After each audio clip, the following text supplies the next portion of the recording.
Mabuhay! Ako, si Mark Prince D. Rojas, mula sa Basilyer ng Pangalawang Edukasyon, nagpapakadalubhasa sa wikang Filipino.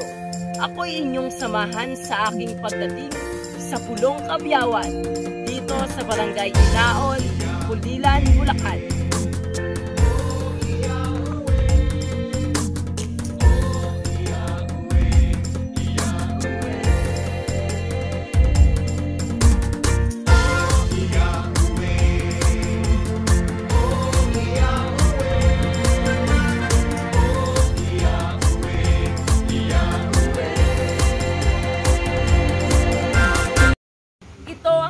Kabyawan Agricultural Farm.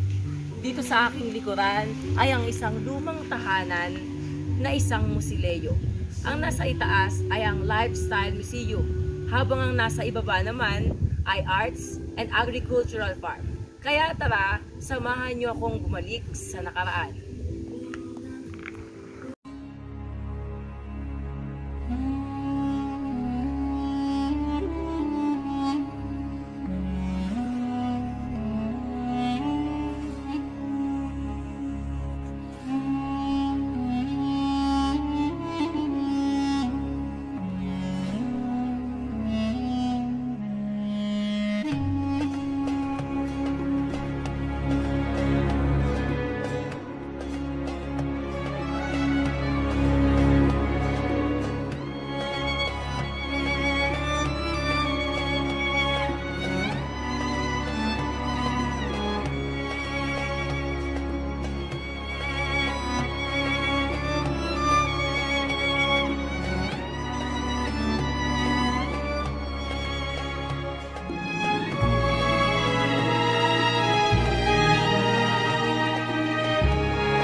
Kilala ang bayan ng Pulilan sa mga lumuluhod na kalabaw.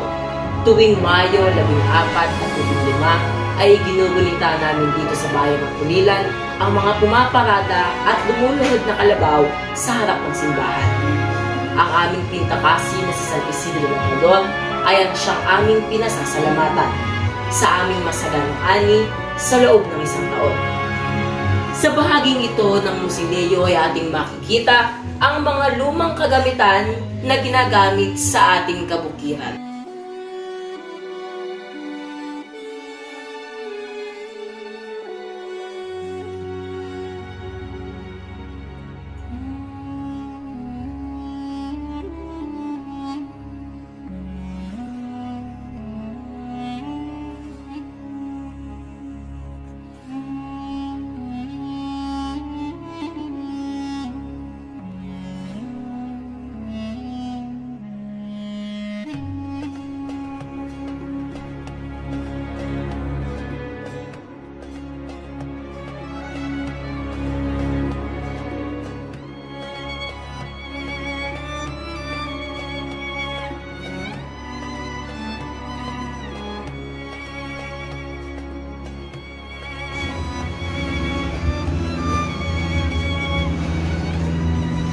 Ngayon ay samahan niyo akong tuklasin ang sinaunang sala ng pamilyang Pilipino.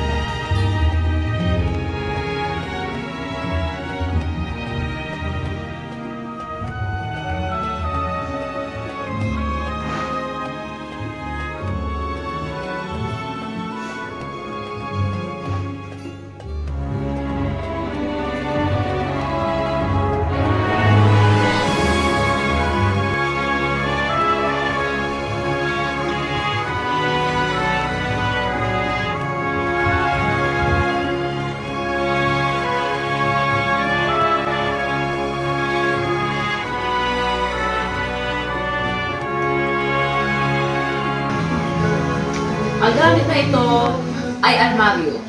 Noong taong 1910, ito ay ginawa mula sa kahoy ng Nara na nagmula pa sa Ilocos. Kung ikaw ay nagtatanong, ito ay ginagamit bilang lalagyan ng unan noong unang panahon.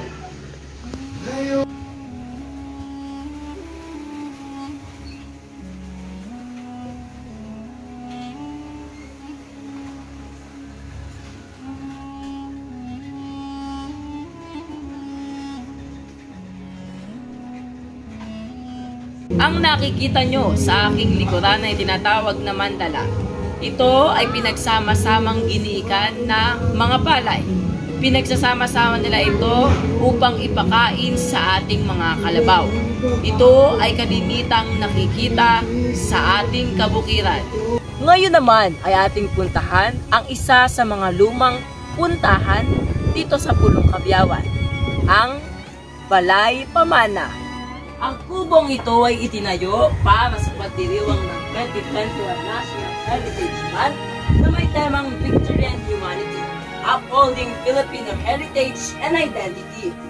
Bilang pakikisa sa ika-500 taong anibersaryo ng tagumpay ng ating mga ninuno sa Mactan at bahagi ng Pilipinas sa kauna-unahang paglalayag paikot ng mundo.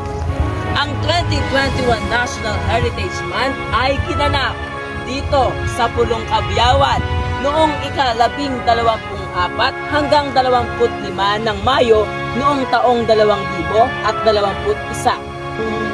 Ngayon po ay pagdating ng dapit hapon ay nagkakaroon ng pagdiriwang ng Niling Carabao dito sa Pulong Kabyawan. So makikita po natin na lumuluhod ang mga kalabaw.